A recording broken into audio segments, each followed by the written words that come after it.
Hello. Welcome back to STM Narratives. Before we begin, please comment where you are watching from and the time. In the heart of a bustling small town, life moved at a fast pace. Cars zoomed by, people rushed to work, and the air buzzed with energy. But in the midst of the ordinary, extraordinary things can happen. Moments that define courage and remind us of the power of selflessness. This is the story of Thomas, a young black boy with a heart far larger than his small frame. In a moment of peril, he risked his life to save another, leaving an entire town speechless. It was a typical morning in the town of Riverton.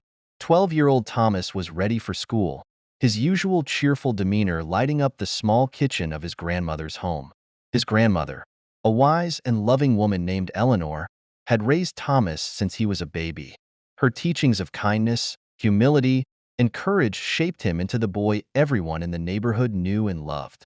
"Thomas, don't forget to help Mrs. Jenkins with her groceries after school," Eleanor reminded him as he finished his breakfast. "I won't, Granny," Thomas replied with a grin. Thomas was the kind of boy who always went the extra mile for others.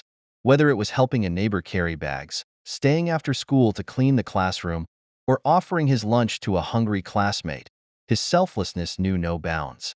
The streets of Riverton were already bustling with morning activity. Thomas walked his usual route to school, greeting familiar faces along the way. As he approached the intersection of Main Street and Birch Avenue, he noticed a little girl standing alone near the crosswalk. The girl, no older than 6, clutched a teddy bear tightly in one hand while holding a red balloon in the other. Her wide eyes darted nervously between the busy street and the sea of unfamiliar faces rushing past her. She looked frightened and out of place. Thomas immediately sensed something was wrong. He slowed his pace, observing her for a moment before approaching. "Hey there," he said gently, crouching down to her level. "Are you okay? Where's your mom or dad?" The girl's eyes welled up with tears. "I lost Mommy," she whispered, her small voice trembling. Thomas's heart ached for her. "It's okay," he said, his voice calm and soothing. "We'll find her together. But first, let's get to the other side of the street. It's safer there." Thomas took the girl's hand and led her toward the crosswalk. They waited for the pedestrian signal, but before they could safely cross, a sudden roar of an engine caught Thomas's attention. A car, speeding well above the limit, was barreling down the street. The driver, distracted by their phone, didn't see the red light or the pedestrians stepping onto the crosswalk. The little girl froze in fear, her grip on Thomas's hand tightening.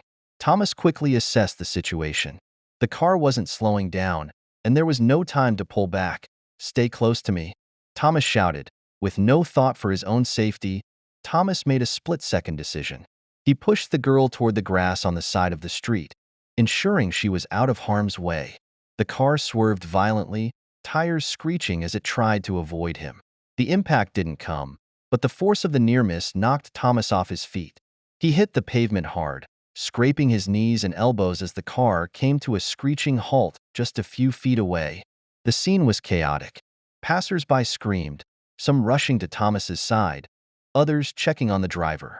The little girl, unharmed but visibly shaken, sat on the grass clutching her teddy bear. The driver, a middle-aged man with a pale complexion, stumbled out of the car, his face a mask of terror. "Oh my God, are you okay?" he exclaimed, running toward Thomas. Thomas groaned as he sat up, wincing in pain. His first instinct was to look for the girl. "Is she okay?" he asked, ignoring his own injuries. "She's fine, thanks to you," said a woman who had been comforting the girl. The little one ran to Thomas and threw her arms around him, sobbing. "You saved me," she cried. Thomas hugged her back, his voice soft but steady. "You're safe now. That's all that matters." Within minutes, a crowd had gathered. People whispered among themselves, some capturing the scene on their phones. Mrs. Jenkins, who had been nearby, pushed her way through the throng. "That's Thomas," she cried. "He's the sweetest boy in the neighborhood, always helping others. I can't believe what he just did." An elderly man shook his head in amazement. "That boy's a hero," he said, risked his own life without a second thought. Thomas, however, didn't see himself as a hero. "I just did what anyone should do," he said humbly, his cheeks flushed from the attention. As the commotion settled, a frantic woman appeared, her face etched with panic. "Emily!" she called out, her voice cracking. The little girl's face lit up. "Mommy!" she cried, running into her mother's arms. The woman hugged her daughter tightly before turning to Thomas, tears streaming down her face. "You saved my baby," she said, her voice choked with emotion. "I don't know how to thank you." Thomas offered a modest smile. "I'm just glad she's okay," he said. The mother knelt beside him, holding his hand. "You're a brave, selfless boy," she said. "The world needs more people like you." Despite his insistence that he was fine, paramedics arrived and persuaded Thomas to go to the hospital for a checkup. His grandmother, Eleanor, met him there, her eyes filled with both worry and pride. "Oh, Thomas," she said, pulling him into a gentle hug. "You scared me, but I couldn't be prouder. You've always had a heart of gold." Thomas shrugged, his usual humility shining through. "I just did what you've always taught me, Granny. Help others whenever you can." The doctors confirmed that Thomas had no serious injuries, only minor scrapes and bruises. Eleanor breathed a sigh of relief, thanking the medical staff before they headed home. The story of Thomas's bravery spread like wildfire. Local news outlets featured him prominently, dubbing him Riverton's young hero. The headline of the town's newspaper read, "Brave boy risks life to save little girl."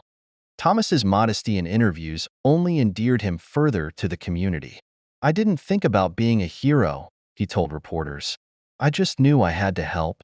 The town rallied around Thomas, showering him with gratitude and gifts. Despite the attention, he remained grounded, focusing on his schoolwork and continuing to help his neighbors. Emily and her mother often visited Thomas, bringing him homemade cookies and thank you cards. Emily, now more confident and cheerful, looked up to Thomas as her personal hero. "Thomas, you're my best friend," she would say, her eyes shining with admiration. The bond they shared became a beautiful testament to the power of kindness and courage. Thomas's act of heroism left a lasting mark on Riverton. The town council implemented new safety measures at busy intersections, ensuring greater protection for pedestrians. But more importantly, Thomas's bravery inspired others to act with compassion and courage in their own lives. Neighbors began looking out for one another more, fostering a stronger sense of community. Thomas may have been just a boy, but his selfless actions reminded everyone that true heroism lies in the willingness to help others, even at great personal risk. And so, in the heart of Riverton, one act of bravery became a beacon of hope, a reminder that even the smallest hands can make the biggest difference. Thank you for watching. If you would like to see more stories like these, don't forget to subscribe.